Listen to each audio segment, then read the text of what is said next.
Cybersecurity and zero trust security in particular depend increasingly on establishing granular control over who is on your network, their role, and their privileges. For government agencies, that also means deploying more effective ways to protect users from having their passwords and credentials compromised as well. I'm Wyatt Cash at Scoop News Group, and here to share some insights on that is Rob Hankinson, Acting Director of the Office of Information Technology Infrastructure at the U.S. Department of State. Rob, thank you so much for joining us. Thanks for having me. Well, let me start by asking, how has the White House executive order on cybersecurity to modernize and push towards zero trust reshaped some of your organization's IT security strategies? So it really hasn't shaped our strategy at all. It shaped our timeline quite considerably. We've dabbled in the world of zero trust for many, many years. Identity management, we started 4 or 5 years ago with trying to collect and consolidate different initiatives that are usually pretty common for such a federated agency. And the more agencies I talk to, the more common a federated environment is. So we really started down this road many years ago, but we ran into two main issues, and that's with prioritization. Real world usually trumped over everything that we were trying to do. And at the Department of State, that usually happened quite a bit. If you look at anything in the news recently, we're all over it, and that's nothing new. We're usually dealing with some world crisis at any given point. So prioritization really was an issue for us. And then funding and resources were another one. The executive order and the TMF helped out or will help out with that extensively with both. So we've been, like I said, dabbling in this world for many, many years of zero trust. And we've tried a number of different solutions, but actual implementation has been a little troublesome trying to get everything brought up to the forefront and as important to us as it is to the rest of the world. So the executive order allowed us to bring that up to the top, reprioritize all of our efforts, what we wanted to do all along, take a lot of our plans and speed up the timelines considerably. And we used we put in a large request in for the TMF to help fund that solution. Even without that, I think we'll be able to get there. It's just going to take a lot longer. But the executive order really did a fantastic job of helping change the how we were going to do it and when we were going to do it. Well, the State Department is probably the epitome of an organization supporting a remote workforce. So, but nevertheless, how is the government's willingness to allow employees to work more remotely or in a more hybrid environment sort of altered your approach to things like identity and multi-factor authentication and other ways to keep users secure? You're right. We are the epitome for remote work. Unfortunately, we weren't doing it in the right way. We did not have a very strong remote work culture before even COVID. On any given day, a snowstorm or any reason an employee would need to work from home would absolutely crush our networks. We didn't have a very robust remote access capability. For the most part, we came into the office every day. Very few people teleworked. We would come in. We've got passport offices, and we've got things that we had to do physically in person. So the culture just wasn't there. When COVID hit and the executive order came out, both of them allowed us to move things quickly to the cloud. Look at a number of different authentication mechanisms, some that we've been playing around with for some time, some of them non-PIV derived, and being a federal agency, we really focused hard on HSPD 12, and we really tried hard to get there. We still weren't quite there, but there were some other capabilities that came out from OMB that allowed us to loosen that a little bit and look at some other non-PIV authenticators that really changed the game for us. We were able to move applications to the cloud much quicker. We were able to use a better consolidated identity management system with a multi-factor authentication that did not necessarily rely on PIV, but it still provided a very strong, robust credential and authentication mechanism to validate our users and the devices that they're coming in on.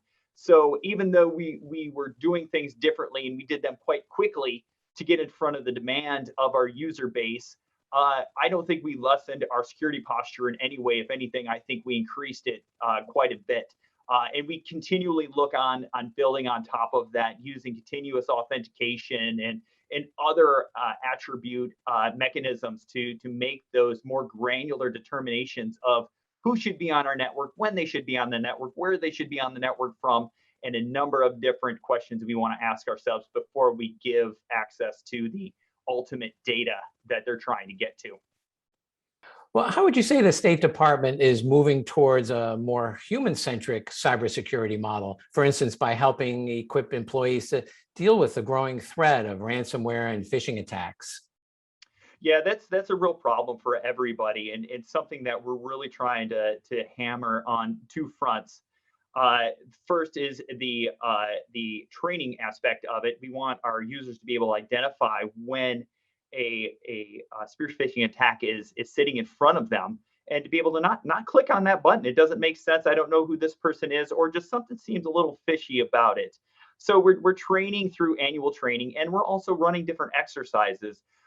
Which I'm kind of sad to admit that we ran an exercise of a phishing campaign to help us understand what level our users were at, and I got tripped on it. So I clicked the button, I clicked the link as the director of it. It was a little embarrassing, but I learned a lot from that. I learned on how easy it could be to click on that and the things that I needed to change and I needed to look for.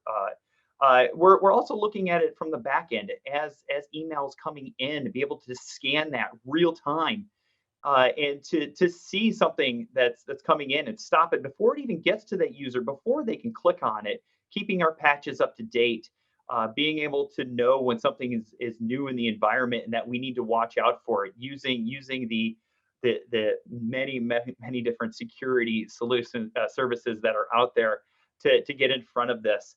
And then we're also focusing on the remediation effort as well. So if all of that fails, how do we back out of that and really not get affected and hit hard by a ransomware attack? Again, making sure our patch is up to date to catch it, but then having our backups in place and to not be affected by the same attack, that then we can just go ahead and replace the data and keep things running with a little bit of impact to the capabilities of the mission. Well, I appreciate your candor, and obviously, if it's affecting folks like yourself, it says something about the challenge we all face in enterprises. So let me ask lastly, what steps are being implemented to help your organization's employees, create and manage their passwords and credentials more effectively? So we're trying to reduce the importance of a password, right? We've talked about multi-factor authentication. I've mentioned continuous authentication and things like that. We want to reduce the importance of the password. Nobody likes passwords. Users don't like passwords. They hate changing them every 90 days, every 60 days, every day. That's really a pain. They've got to manage a million of them for every account, and they usually use the same ones over and over again. It creates a huge issue on the back end when we have to staff a support desk just to do that, or provide an automated mechanism for them to change their own. Nobody likes passwords in any sort of way, but it's kind of the reality that we still live with here today.